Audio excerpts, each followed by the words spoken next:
I thank the Electoral Commission for doing the detailed work of studying the documents and approving our candidacy, our candidature. It's a lot of work, a lot of paperwork. I congratulate them. I congratulate the Electoral Commission. I want to thank the NRM members for again showing trust in me and electing me as the NRM chairperson for the period 1925-1931, and also for the flag bearer for the period 1926-1931.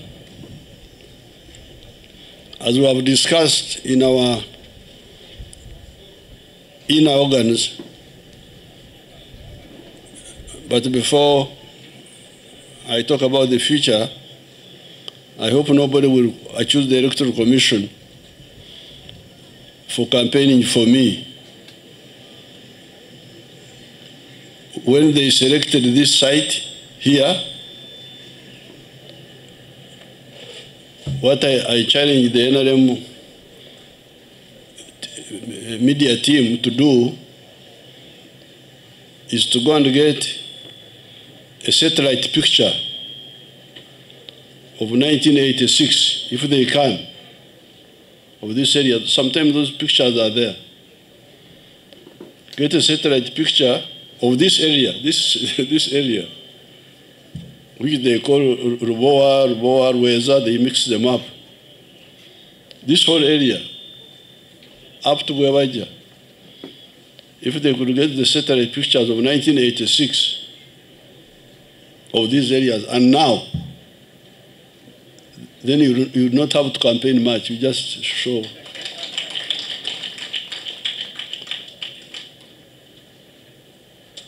You Gen Z people, these are Gen Z, Gen Z.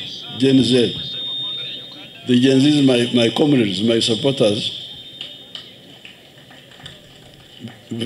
You should see that picture of 1986 here. This was a coffee shamba here. That's why they call it Ruboa Estate. It was a coffee shamba owned by a British company called Mitchell Courts. Now when you come here, it's amazing. If you, all the way you can see. A satellite picture of 1986 and now would speak many words rather than just talking. And the whole of, if you want to show the whole of Kampala, 1986 from the satellite, and now, just the picture. So where we are moving to now is to, again, convince the people of Uganda of what has been achieved in the past and what we are planning to do now. At Kololo, I will say more in the afternoon, but really we have got two major thrusts. Thrust number one is to work with the middle class and the investors from outside to completely transform Uganda from a lower middle income country, which we are now. We are no longer a least developed country, we are now a lower middle income country, to high middle income country moving towards first world country.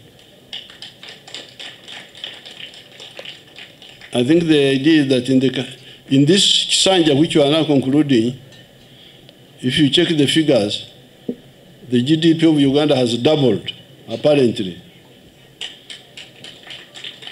I had not bothered to check that, but they pointed it out, that at the end of the last Sanja, we were like 34 billion. We are now 66 billion. It's really, I don't know why NRM doesn't talk more about some of these things, because they are really remarkable. To double the size of GDP in one term is not a mean achievement. And this is what we intend to do in this coming term. And things are now much faster because we have everything that we didn't have in the past. We have electricity. We have the roads, although we need to repair some of the others. We have the telephones.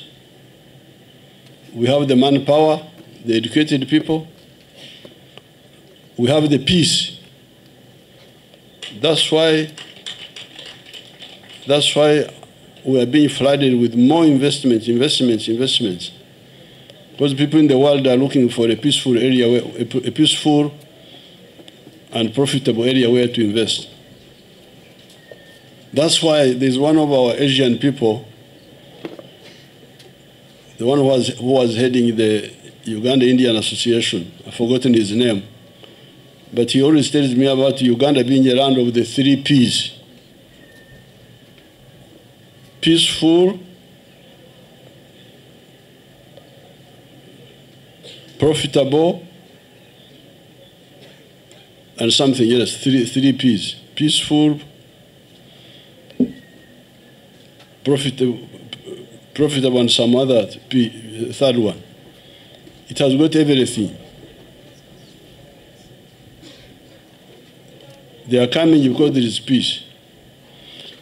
But on the other side, we, the NRM people, need to ensure that all our population layers get involved. This is where we have some challenges. And this is where we need to address what I always call the mass issues, the issues of the masses. Number one, everybody to be involved in the money economy with the Kibaro. That's number one. Number two, education. Free education for our children of the poor in government schools. For all children in the government schools. The rich ones can take their children to private schools. Number three, the roads. Making sure that the tarmac roads are repaired on time so that we don't have to lose time and then get potholes and then come late and do so more expensively. But also, the Manam roads are maintained. And the money is always sent. The next one, health, the health. The immunization is doing very well, but the curative side sometimes has problems. Ensure that the drugs are there, are not stolen. The issue of water, safe water for all the villages, that must be concluded. Then crime. There is peace in the country. There is no war. The army cannot allow that. But there is a bit of crime and impunity.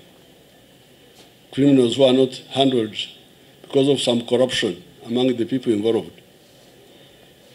The NRM structures need to come out and help expose crime and hold accountable all the criminals. And then getting rid of corruption. These ones will help all our people to enjoy the transformation going on in Uganda.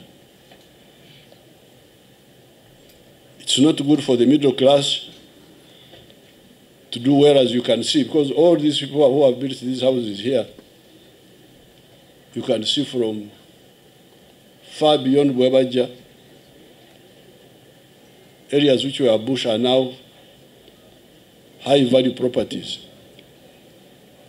They are owned by some people, the middle class.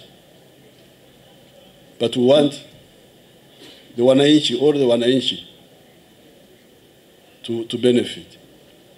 So this is the double mission in the coming Kisanja.